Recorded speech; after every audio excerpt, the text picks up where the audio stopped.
বক্তা সুমনদা প্রায় সব কথা বলে গিয়েছেন। আমি শুধু জাতীয় সঙ্গীতের যে স্ট্যান্ডাটা আমাদের সঙ্গীতের মধ্যে অন্তর্ভুক্ত করা হয়নি তার একটি অংশ সংবিধান বাঁচাওয়ের এই মঞ্চে উপযুক্ত হবে বলে মনে করে আপনাদেরকে একটু শোনাতে চাই। আপনারা জানেন যে রবীন্দ্রনাথ ঠাকুর এই কথাটি বলে গিয়েছিলেন যে অহরহ তব আহ্বান প্রচারিত শুনি তব উদার বাণী হিন্দু বৌদ্ধ শিখ জৈন পারসিক মুসলমান খ্রিস্টানি। আমি মঞ্চের লোক নই, আমি ট্রেড ইউনিয়নের লোক, ট্রেড ইউনিয়ন করি। আজকে আশফাক আমাকে কেন ডেকেছে আমি জানি না।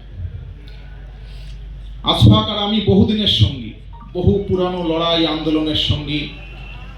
আমার পরিবারের অনেক বড় বড় বিপদে আশফাক পাহাড়ের মতো দাঁড়িয়েছিল।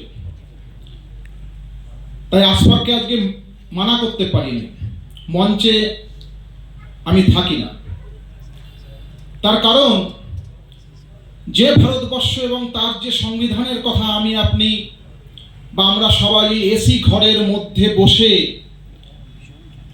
জ্ঞানগর্ভ বক্তৃতা সহকারে বলছি এবং সমাজ বদলের স্বপ্ন দেখছি, বিশ্বাস করুন আপনার মিটিংটা শেষ হয়ে যাওয়ার পরে এই এসির ভেন্ট পরিষ্কার করার জন্য যে ছেলেটি আসবে, তার মধ্যে যে ছেলেটি আইআইটি থেকে পাশ করে মাত্র 12,000 টাকা মাইনের চাকরি করে, তার মধ্যে যে হাহাকার আছে, সেই হাহাকার হচ্ছে এই গণতন্ত্রের লুকিয়ে থাকা সব থেকে বড় অভিশাপ।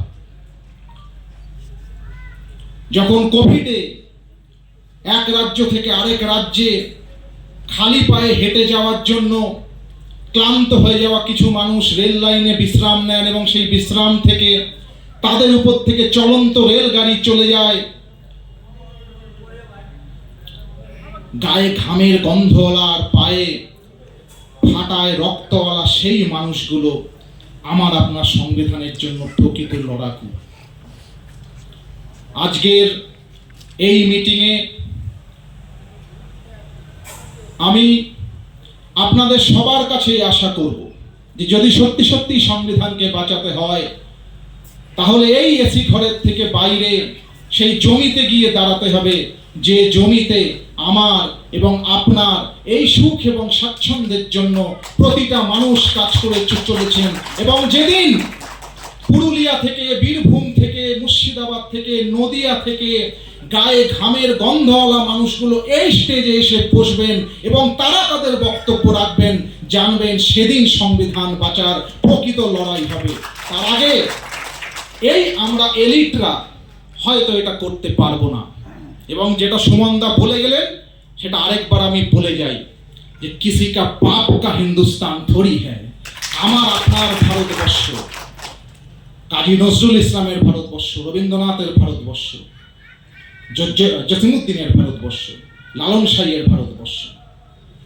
এই ভারতবর্ষকে যারা ভাঙতে চেয়েছে সেই আরএসএস এবং তাদের মতাদর্শে অনুপ্রাণিত সমস্ত রাজনৈতিক দল, যারা যারা আরএসএস এর মতাদর্শে অনুপ্রাণিত, তাদের বিরুদ্ধে যদি আমরা এবং আপনারা না দাঁড়াই তাহলে একদিন আসবে যেদিন আপনার সন্তান যখন আপনাকে জিজ্ঞেস করবে যে যখন ভারতবর্ষ বিক্রি হয়ে যাচ্ছিল, যখন ভারতবর্ষ ধ্বংস হয়ে যাচ্ছিল, তখন তুমি কি করছিলে?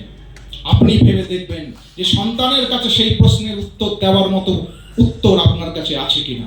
আপনারা সবাই ভালো থাকবেন, এই লড়াইয়ে থাকবেন এবং লড়াইটা জমিতে গিয়ে লড়বেন, এই আশা রাখলাম। ধন্যবাদ।